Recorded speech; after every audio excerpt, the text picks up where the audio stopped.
David Sachs. Jeffrey, ca să înțelegeți bine despre ce vorbim aici, Jeffrey, Marius, Da. era profesor plin la 28 de ani la Harvard University cu tenure. Știi ce e tenure? Să-ți explic eu. E un termen mai puțin cunoscut de români, care are o anume valoare extraordinară în Statele Unite. Noi, de pildă, când angajezi pe cineva în România, îi faci contract pe timp nedeterminat. Nu? Uite, eu la facultate sunt pe timp nedeterminat. Da? Așa se fac angajările. La ei nu. În sistemul academic american. Tenure-ul ăsta este cum e la noi contractul pe timp nedeterminat. Ei nu au așa ceva. Ei pot să fie dați afară oricând, dacă nu sunt performanți, dacă nu au activitate științifică relevantă. Cineva, un profesor în sistemul american, ajunge la tenure undeva spre sfârșitul carierei, când este... Și ăsta la 28 de ani? La deja? 28 de ani, la Harvard University. De altfel, uitați-vă bine cum vorbește, apropo de public speaking. E un profesor înnăscut.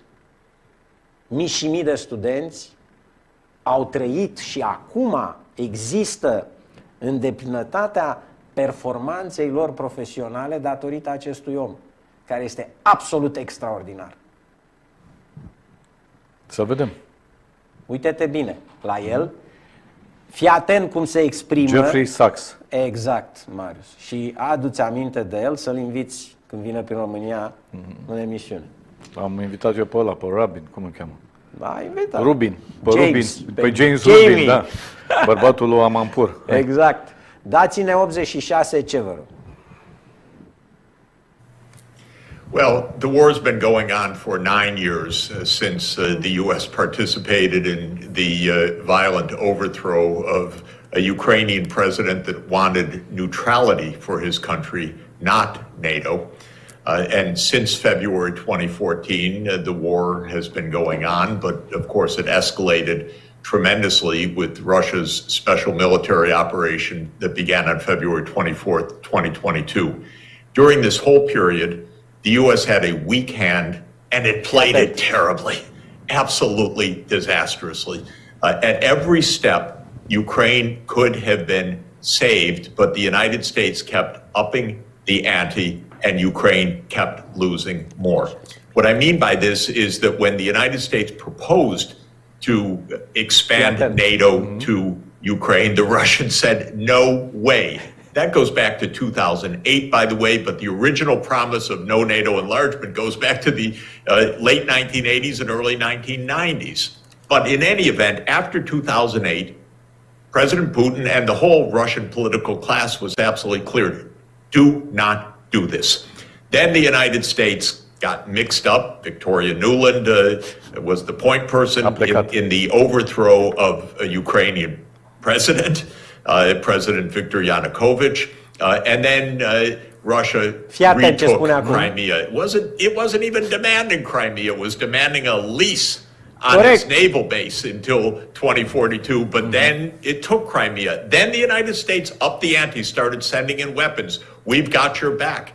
President Putin said in December 2021, let's negotiate over this. The United States said, no way, it's not your business. Special military operation started.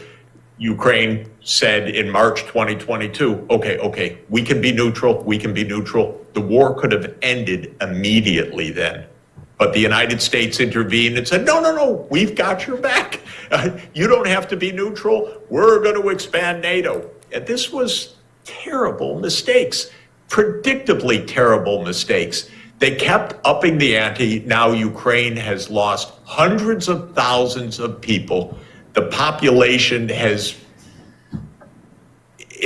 it's declined by millions because of mass emigration, partly to Russia, partly to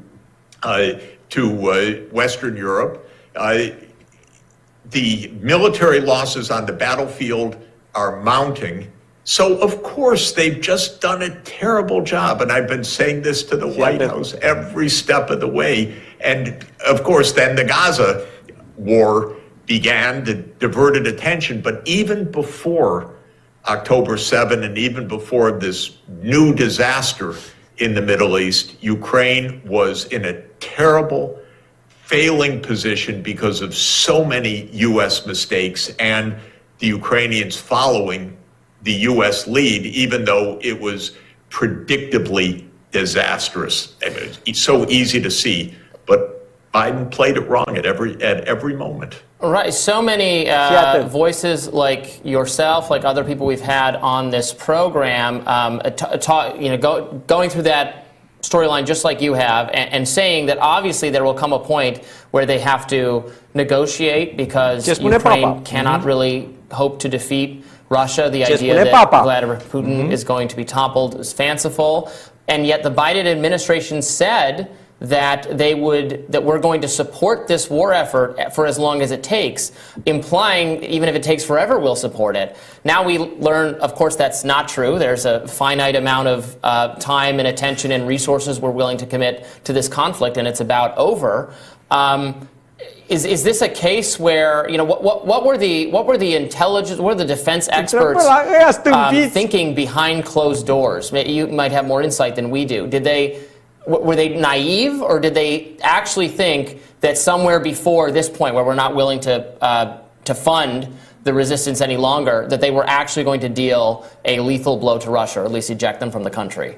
Robbie, I'm an old guy, so I've been through this a lot of times with Vietnam, with Afghanistan, we all saw, now with Ukraine. This is standard operating procedures of the United States. Overpromise, oversell, get into proxy wars, and then they fail. So this is happening. Now, did David Petraeus really believe in June of this year that Ukraine's going to make a decisive breakthrough and shock everybody? I don't know. Maybe he did, but people who were watching this closely absolutely said, no way, are you kidding? And of course, those other people were right.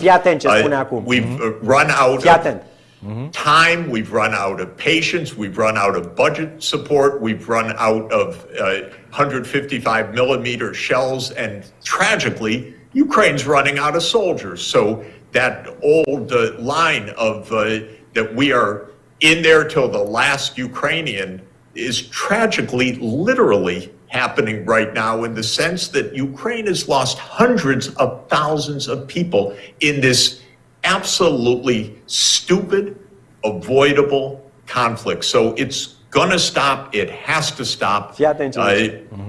NATO, that means the United States, by the way. It doesn't mean anything else. It means the United States has to end this in the most favorable way by saying, exactly, okay, we're not going to enlarge. It was some lame brain idea of George W. Bush Jr., and we kept it going, and we should have negotiated with you. The whole thing was a stupid idea. We're going to have to say that, because otherwise Russia's not going to accept a ceasefire or something when the United States is going to come back in and say, oh, NATO's enlarging. They don't want NATO there, and they're going to make sure that NATO's not there, and we need to negotiate like grown-ups and play a hand that we have, not a hand of wishful thinking. Otherwise, Ukraine's just going to continue to lose more and more and more. E spus pe 26 noiembrie 2023. Spunem dacă fiecare clipă care a trecut de atunci nu confirmă întru totul ce spune acest om. Absolut.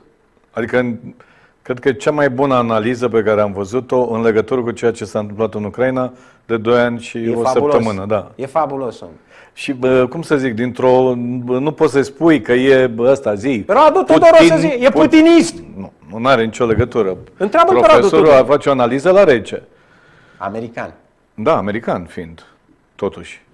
American, nu e, deci, de la ei. Mai greu și voi ce cu spune? putiniștii. La fiecare, are contacte directe omul Casa Albă. Da. La fiecare pas, v-am spus. Sunteți în eroare. Și-au continuat. S-a ales praf. Tu vrei să-mi spui mie că retragerea din Vietnam, retragerea din Afganistan nu se repetă acum?